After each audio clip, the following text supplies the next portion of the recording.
So you sit down, these ones. Right. That's it. Right, ready. Okay. We're on. Right, I think we are live on Instagram, YouTube, and Facebook. We should be. Hopefully, everyone can hear and see us fine. We had a bit of practice at this now, so we should be fairly good at it. We did the last sort of range tasting maybe a month ago or so now. So we did a while ago, and that was with Charcuterie, great family business doing sustainable venison, salami, chorizo, and various things. So that was a great. We had 4 different chorizos and salamis with all the different things. This time a little bit different. We've just gone for one product, one fish. So it's the smoked Gigha Halibut, another great family company on the west coast of Scotland here, and it's just the smoked halibut they do, which is a great fish and matches really well with our whiskey. So it's the same fish across all the different whiskies, and we'll try it a little bit different ways, sometimes with a bit of lemon, sometimes without, and see how it matches up. But yeah, hopefully you enjoy it. We're going to go through the 4 whiskies: Machir Bay, Sanaig, 100% Islay, then Loch Gorm is the order of the 4 whiskies. And feel free to chuck any questions you want at us. Questions the better. More questions the better, no matter how stupid or whatever they might be. Not necessarily going to be stupid questions, they might be great questions. But any questions, feel free to fire them in. We've got a phone here, so we'll be checking in on them and trying to answer as many as we can as we go through. We're actually at home now. We're not. Last time I was in the office in Edinburgh. We're here on Islay. The distillery Wi-Fi is pretty dodgy. We thought we had installed some super duper 4G Wi-Fi that was going to solve all our Wi-Fi issues, but it turns out we tried a Zoom call and that failed pretty drastically. So we're at home. You might hear some kids, not my kids, James's kids. You'll hear screaming and shouting, and It's about bedtime, so this is when they're doing whatever kids do.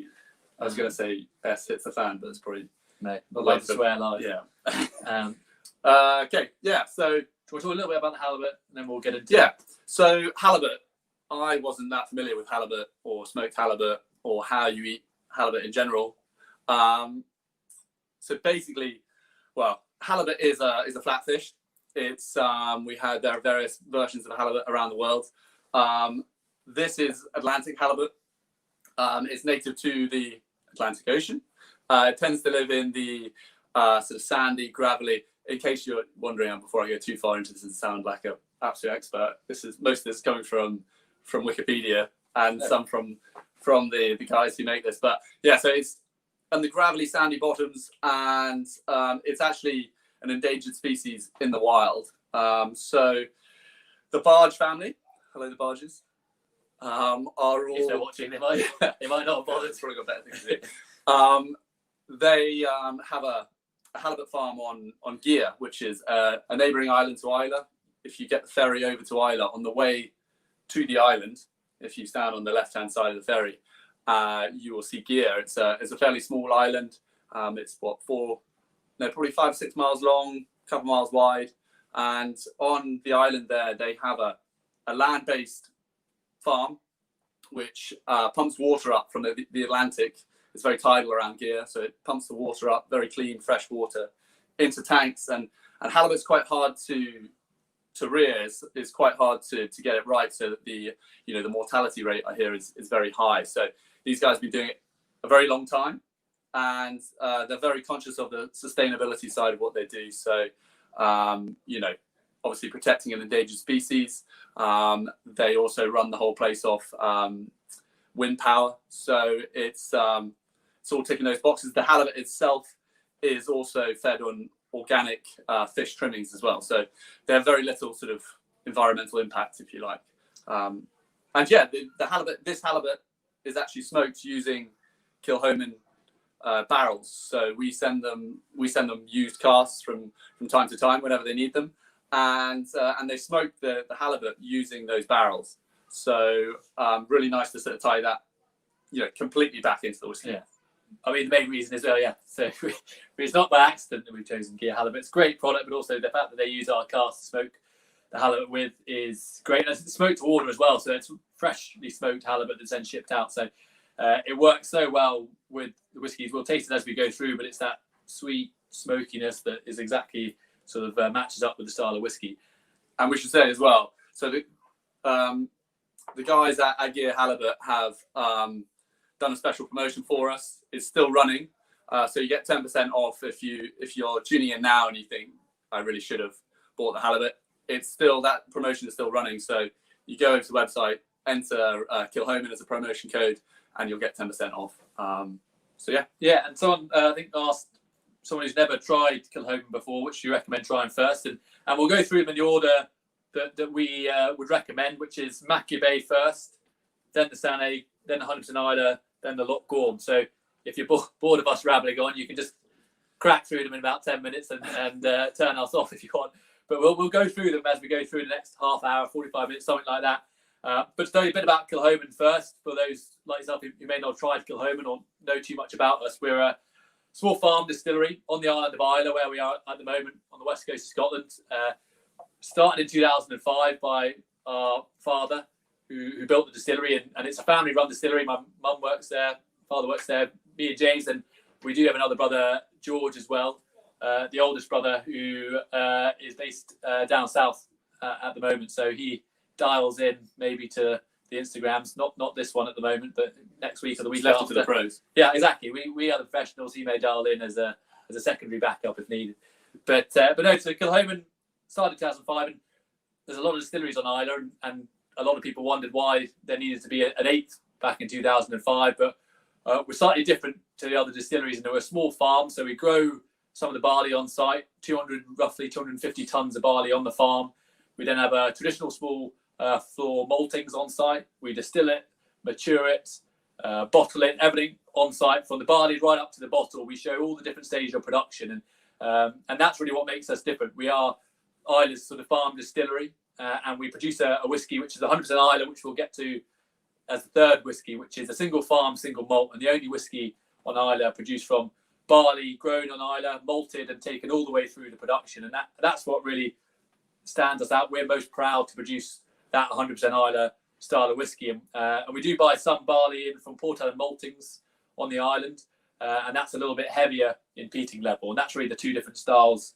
So effectively you've got these three. Yeah. Sorry, do you interrupt? You just jump in whenever you want. These three are heavily peated, so very smoky. And then this one, which is made from our own barley, is a slightly lighter style. Yeah, but the reason why that one's tried third is it's a little bit higher in strength at 50% alcohol. So we'll warm up to that one. But the first two whiskies we're going to taste are our sort of core range of whiskies. They're the sort of whiskies that we release on a regular basis all year round in our sort of house style, our Kilchoman style of whiskey, really. And the main one of that is Machir Bay. We've got a large bottle. You've got a slightly smaller bottle with you, if that works out. Trying to figure out which way to turn it. You can see that somewhere, hopefully, maybe. But Machir Bay is a beautiful beach, half a mile, quarter of a mile down the road from the distillery. It's a famous beach on the island. So if you do come visit us at Kilchoman, hopefully you do. Maybe you won't after this, but you never know. Hopefully you still want to. Come visit the distillery, but also visit the beach. And Sanaig, no different. The next whiskey is named after a local landmark.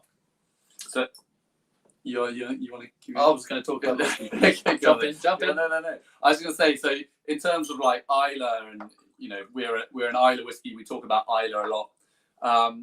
Islay is a very famous region for Scotch whiskey production, and it's famous for the smokier style of Scotch whiskies. So that smoky character comes from the peat. So when we're talking about some whiskies being smokier than others, that's what we're referring to. Basically, the barley has been smoked using peat, which is earth that we dig out of the ground here on Islay and burn. And so the heavier peated ones, number 1, 2, and 4, they've just had the barley smoked for that much longer, and that's what gives it this distinct smoky character. Yeah, there you go. Well done. So yes, that's a bit more about Kilchoman, I guess. In terms of size, actually, of Kilchoman, just to give you an idea as well, while we're on the Islay distilleries, we're producing around about 300,000 litres of alcohol at the moment as a distillery. And again, James said we refer to ourselves as all the whiskies as PT, but also us as a fairly small farm distillery. To give you an idea of size, we're the smallest, producing 300,000, and the biggest, Kalila, produces, I think, around 7 million litres is their maximum production. So, in about 10 days, they're doing a whole year's worth of production. So it gives you an idea of the scale and the size we're working on. It's all very hands-on as well. The malt is shoveled around the floor. Generally, the levers are used, and the steam pipes are controlled by hand in the still house. So it's a sort of traditional throwback to how distilling was done 100 years ago, 150 years ago, when it was really hands-on. It was small farms on a small scale, and that's really what Kilchoman's all about. And then to get onto our, I guess, style of whiskey, Machir Bay is a really good example of a typical Kilchoman, where what we wanted to produce was nothing that was just really peaty. We didn't want a real peat monster, and just all you tasted was smoke, earthiness, and a sort of be quite powerful and pungent. We wanted it to be definitely the Islay style, which is smoky, is peaty, so that definitely comes through, on the nose, on the palate. But we also wanted to produce a really light, fresh, fruity spirit. So what you're going to get in here is a real good balance. On the nose, you may, if you're not used to drinking peated whiskey, smoke, peat may be the first thing you get, but it is actually quite a light smoke. The second thing you'll get is that real fresh fruit, citrus, lemon, fruit coming through, a bit of vanilla coming through there, a little bit of sweetness as well. And that's sort of the balance we're looking for in this whiskey. And some of it's from our spirit, but some of it's from the barrels and casks it's matured in. And it's matured in 90% ex-bourbon casks, 10% ex-sherry casks. So they've been matured in those barrels, and that's given it some of this flavour. So some of that vanilla you're tasting in here, smelling in here, will come from the ex-bourbon cask. Some of that richness, some of the sweetness will come from generally the Oloroso sherry casks. And that's a little bit of sort of how the casks come in and influence the whiskey. But we'll probably talk a lot more about that as we go through. Yeah. So as Pete said, the peat is the first thing that'll come through on the nose, and by the time you sort of get to trying it, that's probably tapered away a little bit. And generally speaking, it obviously depends how much kind of smoky whiskey you've drunk and how partial you are to it. But on the palate, you'll get more of that lighter citrusy flavor coming through, and slightly kind of salty influence as well. Again, that's a result of smoking the barley with the Islay peat. That saltiness. That's really where it comes from. And there was a question about adding water. So personally, what I would do in this instance is probably taste all of the whiskies. Well, that's if you have 4 glasses, but ideally you have 4 glasses. Taste all of the whiskies and then go back and maybe taste them again, add a bit of water, kind of play around with it. The idea with this is that you're kind of comparing the different whiskies. Now, you can do that with a single glass, but as I say, if you've got 4 glasses in your house, probably run off, grab yourself another 3 glasses if you've only got 1, and then you can compare each one, and you'll really be able to identify the differences between each whiskey by doing that. Generally speaking, if you just taste through the whole lot, then you won't really be able to do that comparison back. Yeah. I should mention as well that one of the things is with all our whiskies, as you see them in your bottles or as they're lined up here, is the colour. And that is entirely what the cask, what the wood has given the whiskey. All these whiskies or spirit, when they go into the barrel, is clear, much like water. But the cask, the wood over time will add a depth of character, but also a depth of colour to the whiskey, depending on what cask type it's been in and how long it's been in there. But for us, it's all natural colour. So as the cask has made that difference, we've just simply taken it out of the barrel and into the bottle. We haven't added any caramel colouring, which is something that has been in the industry for a long time, where certain distilleries will want their 12-year-old to always look exactly the same dark, rich colour on the shelf, and they'll add a small bit of caramel colouring to achieve that. We don't want that. We quite like the fact that each batch, each whiskey is different because of how it's been made, and that's what we're trying to show here. And also the non-chill filtered. So again, another thing is chill filtration, where they're chilling out a lot of the elements there in the whiskey. Chilling out. Well, relaxing, reclining out. do you want to explain it? Do you want to explain No, it? it's No, true. you take It's just it. the expression. Well, as you said, it was just the way you said it. But yeah, so they chill it right down. They chill it out. They chill it right down. So it's almost, the esters, the fatty acids are kind of, I guess they begin to freeze. I don't really know. And then they force it through a fine filter. And that takes out a lot of these esters, fatty acids. And that's what makes the whiskey kind of stable. So if you're drinking a blended whiskey, you kind of want it to look exactly the same, whether you're drinking it in the Sahara or the North Pole, and that those temperature differences, or whether it's been in direct sunlight and things. It's why sort of Kilchoman whiskey, if you add water to it, it often may go a little bit cloudy, and that is no bad thing at all. That's why people chill filter their whiskey, because they don't want that cloudiness, because it doesn't look great maybe. But we don't mind it. That just shows, it's natural as it is in the glass there. So that's no problem. And it adds a lot of flavour. And it adds a lot of flavour. Yeah. So all of those esters are retained within the whiskey. We don't strip them out. So particularly on the mouth, on the palate, you'll have a much more textured, sort of oily, almost chewy mouthfeel, particularly with the sort of sherry cask maturation. And there's a question. Before you interrupt. No, carry on. How old is Machir Bay? I'll let you answer. Machir Bay, we have these two as non-age statement whiskies, which basically means there's no age reference on there. We actually, when we first released Machir Bay in 2012, we actually did have on the back of the carton, back of the label said X amount of 3-year-old, X amount of 4-year-old, and as a percentage. But the Scotch Whisky Association, SWA, don't allow you. There's certain rules, some of which are very good and protected Scotch whisky, but one of them is the only age you're allowed to mention on the whisky anywhere is the youngest of it. So it kind of misrepresents the whisky if it's got 3, 4, 5, and 6-year-old, yet you're only allowed to say 3-year-old on the bottle. So for us, these whiskies, we don't mind telling you, are both around 5 years. Machir Bay and the Sanaig, the first two you'll try, both around 5 years of age. Some older whiskies, so some 6 and 7, some 3 and 4-year-old casks in there, and a real mixture of ages to blend them together to get this character coming through. But it's a misrepresentation, I guess, when we would have to put 3 or 4-year-old on these whiskies, and that's not telling the whole truth of what's in there. So that's why these are remain as non-age statements. Yeah. I think Machir Bay, lovely, fresh, floral, citrusy style, which really pairs fantastically well with the halibut, because the halibut is it's a white fish, so it's not too. There's not a dominating fishy character at all to it. It's quite light, and with the smoking, I guess, you've got this lovely sweet, really predominantly sweet flavour that comes through and really pairs very nicely with the citrusy sweetness of the spirit. And I think, to guess which whiskies the halibut will pair best with, I would hazard a guess that it would be Machir Bay and 100% Islay, because those are the two sort of lighter styles that we produce. Yeah, and it's the real sweet and smoky combination, I think, with the halibut there, particularly on the finish. It's that real sweetness and then light smoke. It's not a heavy, as an earthy smoke, even with the halibut. It's a light smoke and that real sweet side to it, which is very reminiscent of the Machir Bay, where you're getting that light smoke, but it does have that sweetness. This is why they pair so well together. And it's not, if you're not tasting it, you're going to rely on our power of description, which isn't great.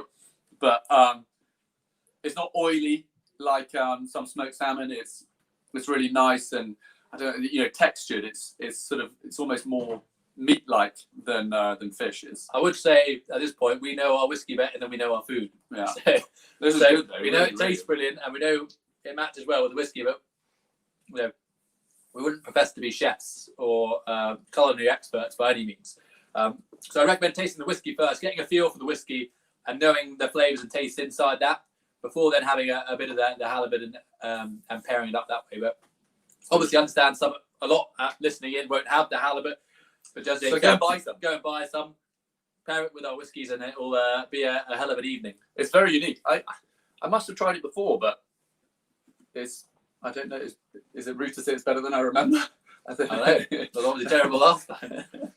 So should we try the second whiskey? Yeah, and these are good to try side by side like this, because often when you're trying whiskies, it's in a bar, it's in a restaurant, it's wherever it might be, even at someone's house. But rarely do they have the same brand of whiskey, the same distillery, 1, 2, 3, 4 after another, and comparing them like this. So these two in particular, the first two, Machir Bay and Sanaig, to try one after the other, because these two whiskies are both very similar age, around that 5-year-old mark. They've both been used from Port Ellen malting barley, so malting's on the island here, and the barley's been peated. So the barley phenol level, the smoke content of the barley effectively is 50 ppm, which is relatively high. So that's the same. They've been distilled in the same way, fermented in the same way, and bottled at the same strength. So the only difference between these whiskies really is the cask maturation, the cask type that they've been in. And as you can see from the colour, it is vastly different, and that's down to the cask type. So Machir Bay, 90% bourbon cask, 10% sherry. Sanaig, virtually the opposite, sort of 70% sherry and 30% bourbon cask. And that sherry cask gives it that dark, rich colour and also affects the character as well.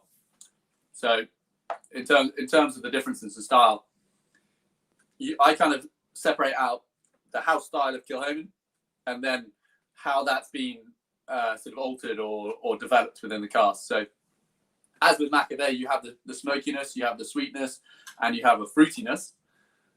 With Machir Bay, that was kind of a maritime peat smoke, citrusy sweetness. With Sanaig, it's much more of a rich, smoky, earthy style in terms of the peat smoke. The fruitiness is it's more of a cooked fruits, dried fruits like raisins, and the sweetness is much more of a kind of honey demerara sugar kind of sweetness. So very, very different style, you know, much richer, softer in some ways compared to the Machir Bay. And I'll see how it goes with the Halibut. I'm aware that we're eating on camera. Oh, my mouth sloppy. Yeah. Yeah, so those two, have a taste, have a compare. If you've got any left of the Machir Bay, as I go back and try and smell the differences, taste the differences between them. But I think these two really highlight how important cask maturation is to any whiskey. We, of course, spend as much time. We'll talk a lot about barley type, particularly with the next whiskey after this. Barley type, the malting, the distillation, the size and shape of the stills. All this is vital. Every stage of production is vital, but so is cask maturation. And some people forget that as much as 60, 70, 80% of the flavour, the taste in the whiskey can come from the barrel it's matured in. So you've got to make sure you get every single aspect of the whiskey making process right, not just the distilling and the maturing. The distilling and the maturing, or the malting, or just the fermentation. It's about every single aspect that builds up to the character you want to create. And they're not saying they're completely different whiskies. They're not saying they're miles apart. You can still get that fresh fruit coming through. You still get that light smoke coming through, but it's just changed. It's now no longer the lemon and sort of zesty fruit. It's changed to more of that, raisiny, darker, richer fruit coming through. So it's just about changing it with the cask and the spirit sort of balance that's coming in. And it is a balance. It's not about them fighting. The spirit will go into the wood, seep into the wood, seep out, and sort of interchange like that and get character. And Jenny Carlson has asked, hi Jenny. Hi Jenny. We kind of know Jenny. Haven't seen Jenny in a while. Jenny. Well, we know Jenny well. Hi, that's Jenny. very rude, Jenny, isn't it? She's asked where you can buy the halibut. The best place, I think, is GighaHalibut.com. .co.uk. Yeah. So go to the website. It is fantastic. And there was another question. I think another question about the lovely colour of Sanaig. I mean, it is a very, very rich colour, especially when you consider the age. And it's really down to the quality, the freshness, if you like, of the cask that we buy from Spain. We source the barrels, the sherry casks, from a single producer called Miguel Martin, and he supplies us with these Oloroso sherry casks. And these are slightly smaller than some of the other casks we use. These are Oloroso sherry hogsheads.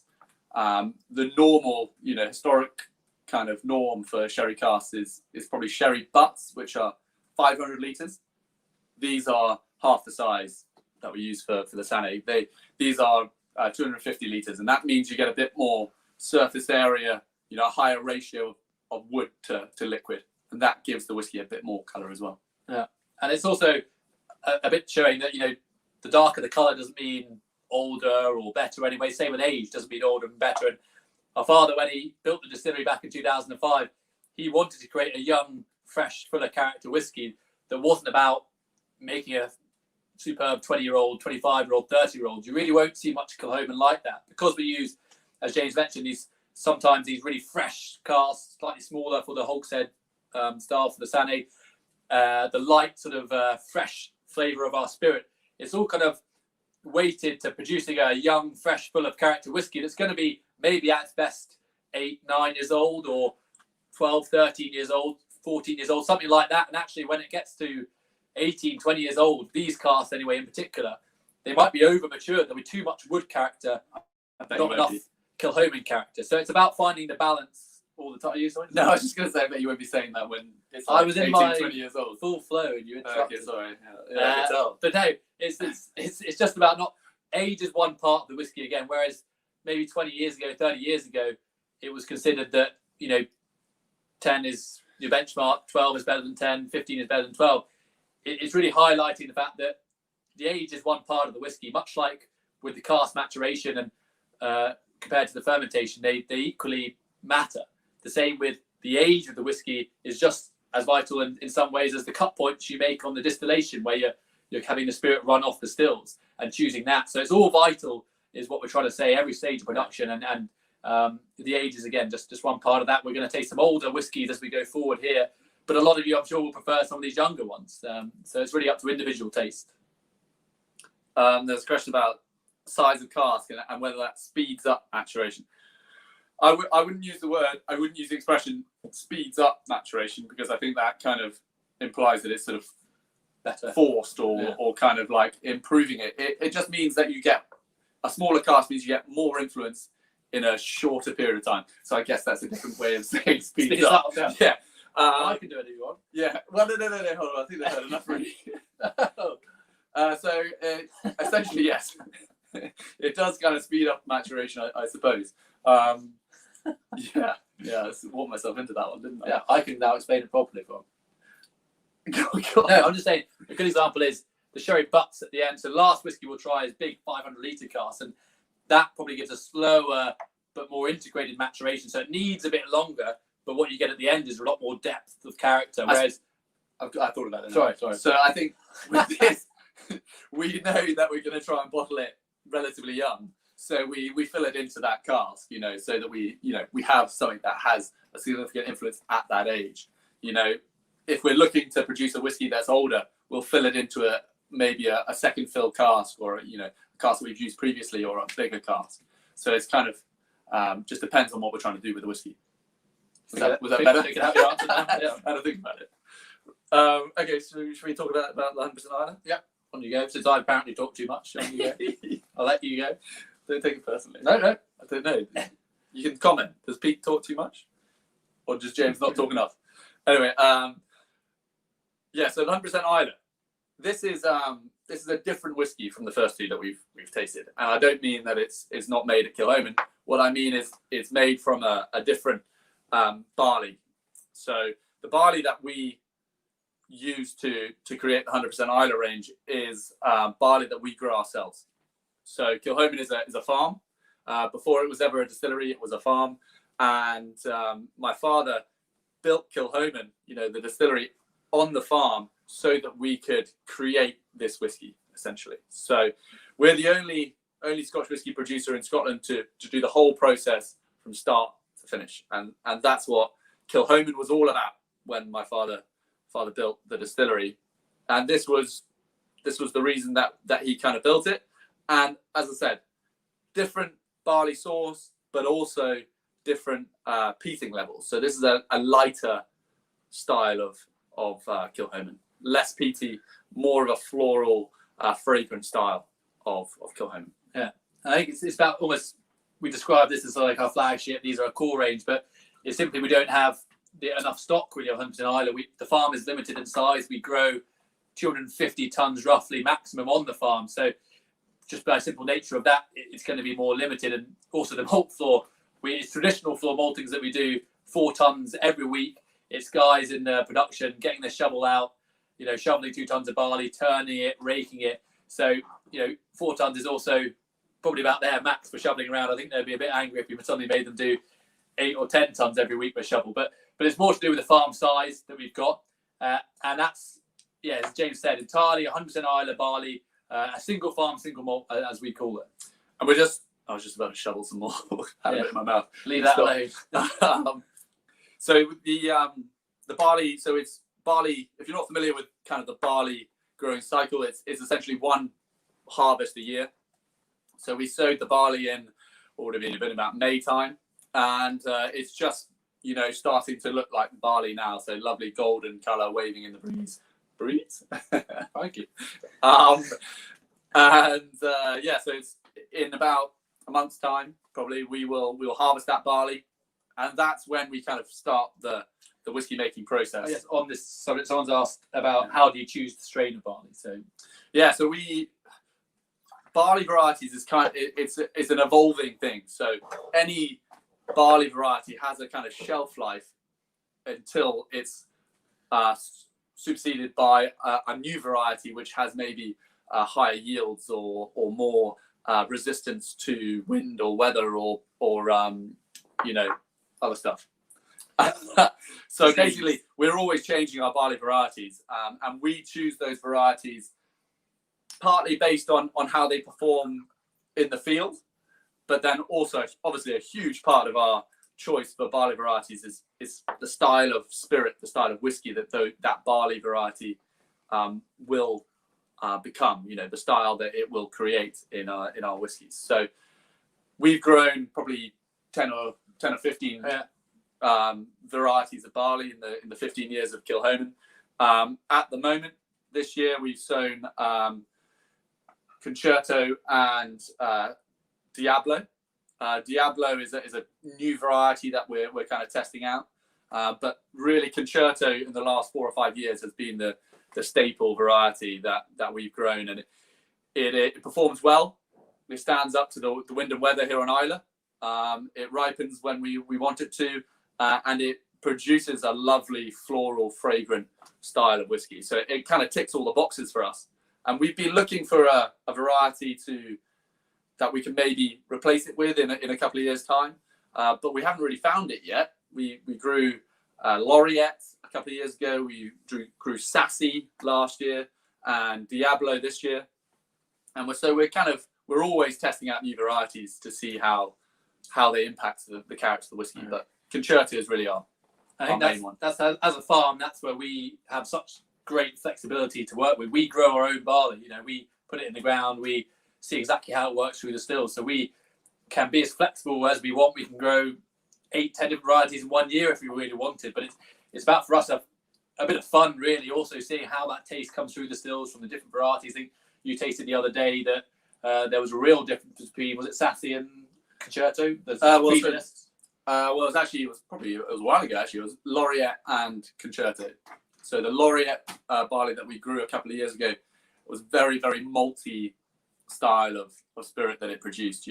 I could kind of taste it. I was immediately thinking of like Marmite, which doesn't necessarily sound good if you don't like Marmite. Well, if you like Marmite, yeah.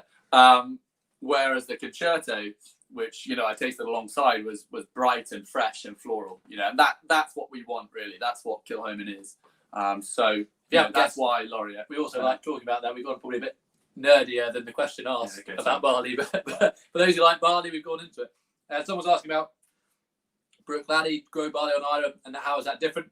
Good question. I mean, Brook Laddie just do it in a slightly different approach. They work with local farmers, so different farmers from around Islay, not necessarily growing it themselves, and then it's malted up in Inverness on the mainland before being brought back. So yes, it's just a slight difference there. We have our own malt floor on site where we take it all the way through, and we use the Islay peat as well. Yeah, Islay peat. So it's smoked with peat. We use some of which is on our farm, and actually near Loch Gorm as well, which is just over the road from us. Yeah, so Derek, who joined about 18 months ago, he has his own peat bank, and he won the contract to cut the Kilchoman peat. It was a tough contract to win since he was the. It was the worked for us already, and they said I can cut peat. We went, oh, perfect.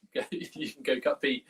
But yeah, so on the taste of 100% Islay, we touched on it a bit. So this is 50% ABV, so slightly higher in strength than the first two you tried. But I don't think you'll necessarily have guessed that if you've already tasted it while we've been blabbering on about rubbish. Yeah, you've probably already tasted it, but it is 50% alcohol, but it's 50% alcohol, and I think it's 9 years old. Is that right? So it's 9 years old, but there is 10, 11, and 12-year-old cask in the batting. But technically, it would have to be called a 9-year-old whiskey. But 9-year-old, 50% ABV, you might be expecting something pretty harsh, maybe a bit overpowering, or certainly a burn in your throat. But actually, it's a really light character that comes through. Because that's with our barley, peated ourselves in our kiln, it's only 20 ppm. So if earlier these two were 50 ppm, a little bit higher in terms of the barley sort of peating level, this is lighter, so it's a lighter smoke. But also because it's our barley, I tend to get a maltiness coming through, sort of barley sugars, a sweeter side, and a real fresh zesty feel. And I guess because this has maybe a touch more sweetness, maybe a touch more zesty citrus notes, maybe worth, if you do have the halibut. I'm aware lots probably don't, but maybe try a little bit of lemon on top of the halibut. It'll bring that zesty side through with the food that will maybe pair better with the 100% Islay. And I have to say, Peter, I mean, I wasn't wrong. What? I think it pairs. Well done. Probably pairs best. Yeah. You get Not so the old thing right every now and again. Yeah, Well done, you. What a treat. Yeah. Through it. I can't remember what is it. Anyway, yeah, there's an expression that goes with it, but I can't remember what it is. Thankfully, there's a question. Read the question. Someone asking if it's two-row barley. Yes, it is. Two-row barley. Now, you've gone outside our knowledge. I keep on getting asked this question, and I'm fairly convinced that, yeah, it is two-row barley. So Islay Heads, who's our general manager at the distillery, and we've just got a message in. Yes, it is. Yes, it is. Yeah. So someone at Kilchoman's watching, and yes, it is. So Islay Heads takes care of the sort of barley farming side of the distillery and general manager at the distillery. And then Robin Bignall, who some of you may know, is our production manager. So they sort of take care of the two different sides of Kilchoman, really, the farming and then the distilling. And we drift between the two and try and cover as much as we can and with the sales and marketing team, pretend we know as much as they do. And hopefully that's coming across. Yeah, so I mean, the 100% Islay, very, very different. I mean, I say very different. If you're able to compare it back, you'll notice a huge difference between the 100% Islay and these two. Much lighter, almost no peat smoke at all on the palate. Very, very malty, lots of sweetness. Again, I think it's, that malty sweetness, I think, is probably the key difference here. It's that, barley sugar's maltiness, sweetness compared to here, where a little higher peating level here just maybe overpowers that a bit more. But completely different styles for different flavours, and everyone's going to like something different here, I'm sure. Feel free to comment which one's your favourite, or if you dislike one, hopefully not too many say that, but your favourite one, or how you find the differences. And one thing to note with 100% Islay, I guess, which you've got there, is the 9th edition, and we've got here, it is done in edition. So every year, you may guess this is the 9th one we've done. Every year we do a new batch, around about 12,000 bottles each time. And generally speaking, it's only the age that's changed. All bar one release has been bourbon cask matured, fresh bourbon casks, maybe second fill casks as well in the batting, but just getting older. So go back to 2011 when we first released it, it was 3 years and about 3 months. And then over the years, it went up to 4 years old, then 5, then 5.5, then 6. So if you go back and you do see maybe a second edition, third edition on the shelves there, have a taste, have a try if it's in a bar or something, because it is interesting to see just how the maturation takes hold. And that's really all that's happened here between this one and one that's 5 years old back in the third edition. And all you'll get there is more spirit flavour, so more of the Kilchoman character, where it'll be much more zesty, fresh fruit, a bit more maltiness, a bit more smoke maybe coming through, but not that same sort of barley sugar, not that same sweetness which you get coming in here. And again, it's different styles. Some may love the bit of fire you get with the younger one, that more freshness, the citrus notes. And some of you will prefer maybe a bit more depth of character here and that sort of, I guess, softer, sweeter side coming through. So again, it's all about age being one element, but, equally saying, with 30-year-old whiskey, 40-year-old whiskey, if you've got a real peat smoke lover who's trying the whiskey tonight, you like a big, earthy, smoky whiskey, you're really not probably going to want anything over about 20 years of age, because once it gets over there, the peat level really is dropping fast, and you're going to get a real soft, smooth whiskey. You're not going to get a 50-year-old that's going to blow you away with the smoke. It's going to tend to be those younger ages where that bit of fire is in the whiskey. So again, just up to individual taste.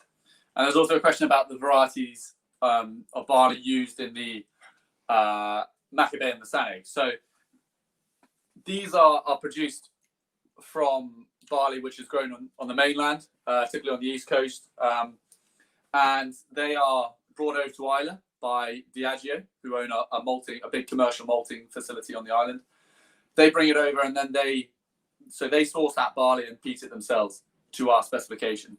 The varieties, similar to us, they change every year, and they generally follow similar varieties to us. So the same year that we were growing Laureate, Diageo was also malting Laureate. So there's no specific answer. I'd need to look up exactly which batch and what year, but generally speaking, they follow a similar variety to Kilchoman. However, we might grow more of one particular variety. Yeah.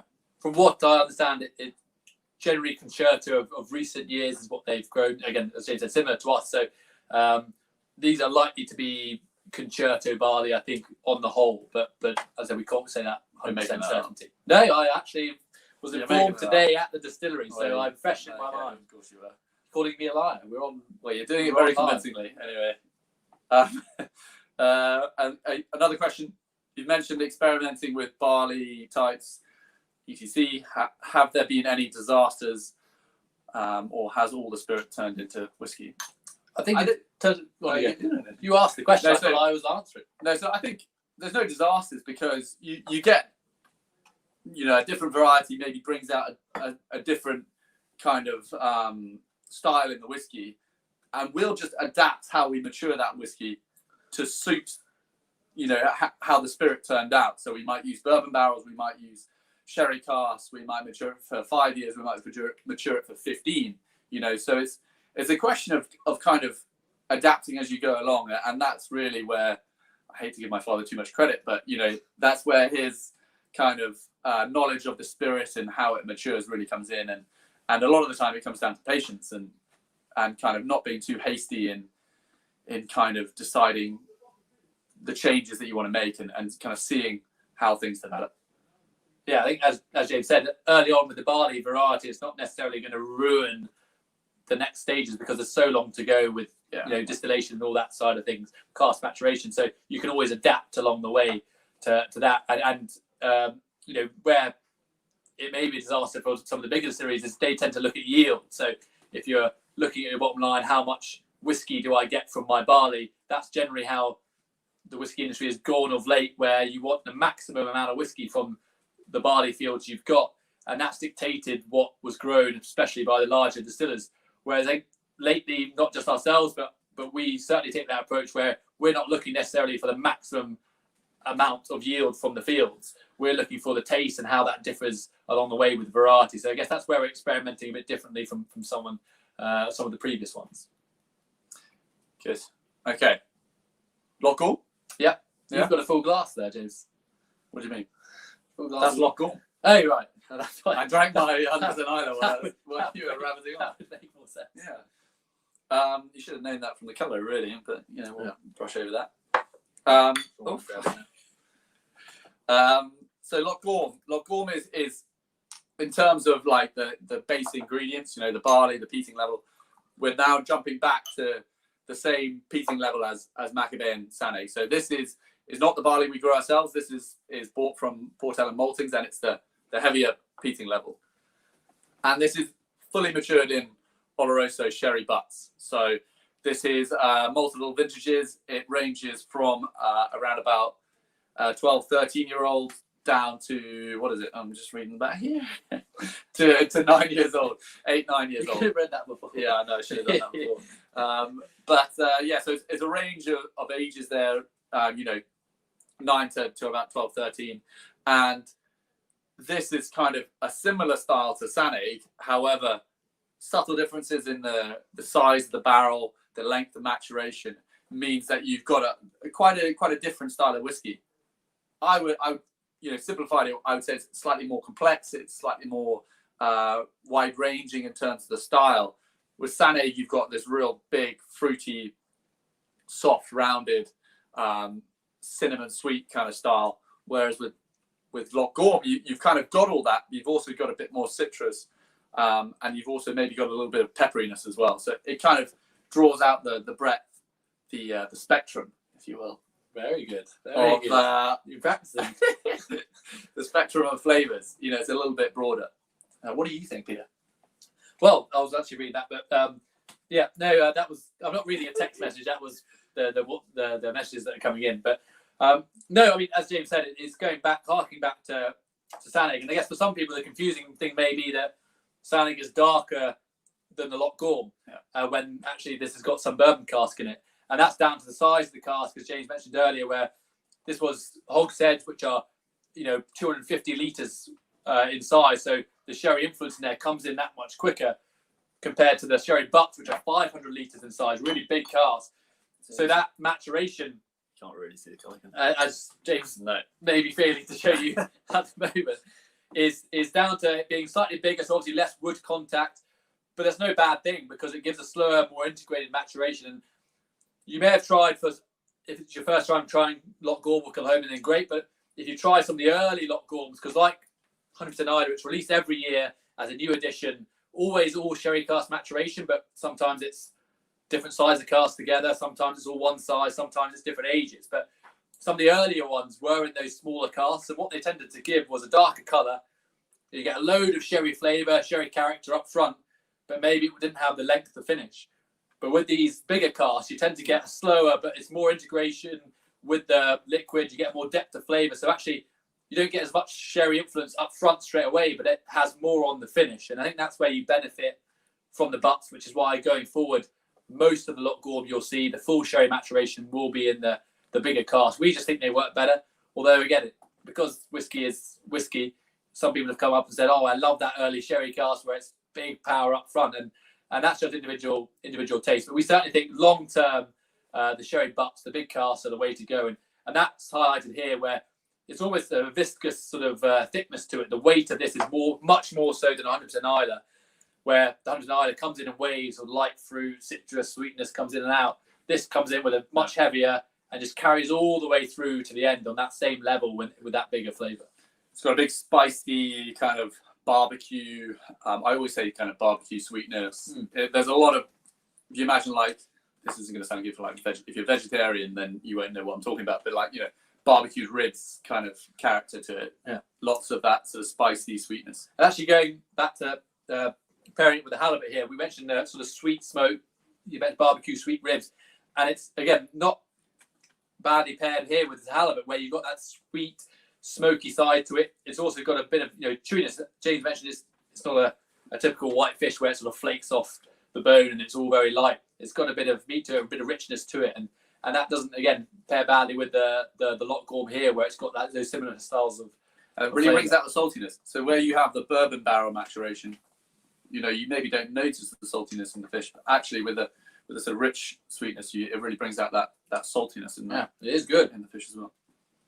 So another question. Oh gosh, it's a long one. We're talking more. It's not just reading out loud. Yeah, gosh, I'm not. Am I? Do you ever take ideas from beer pairings? In terms of, like no, I can't read it. I'm just jumping around here. So in terms of do you ever take ideas from beer pairing? Would in regards to some styles with similar note profiles? Oh, is it pairing whiskey with beer? I'm not sure. Yes, I mean pairing whiskey with beer is the old-fashioned, the most traditional way of doing it. I think it's called half and half. I think beer and whiskey.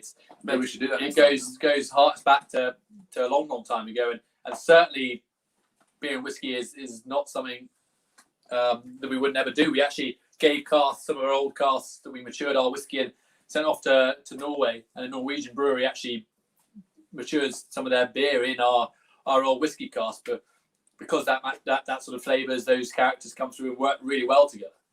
So pairing beer with whiskey is no problem. The only thing is the hangover might be a little worse than pairing it with halibut, but we'll maybe try that next time. And yeah, if you have recommendations about Scottish food producers that might want to kind of team up with us and do a similar thing to what we're doing this evening, we are absolutely welcoming all recommendations. We want to do this slightly differently, where we kind of pair the whiskies and we can kind of talk about the whiskies in depth, but we can also make it a bit more of a sort of rounded experience. Yeah. So if you have any recommendations, beer is a solid recommendation in my book. I think it might involve us in being in a pretty poor state at the end of the tasting. Might be an hour and a half for that one. But we'll see. And actually, on these tastings, if you enjoyed this evening, hopefully you did, then we're doing a new spirit one. So we're changing up slightly for our next live tasting in a couple of weeks' time, 3 weeks' time, where it's actually going back to non-matured whiskey, stripping off the maturation, going back to the raw spirit, where it's coming off the stills there. So before it goes into cask, the early stages of the spirit run, the late stages, the heart of the run, which we think is the best, and that's what we put into cask. So it's a bit geeky and getting really in depth into the workings of a distillery and the distillation process. So a bit geeky, and that's I think with our I think- father who's coming in on that one, and one of us maybe.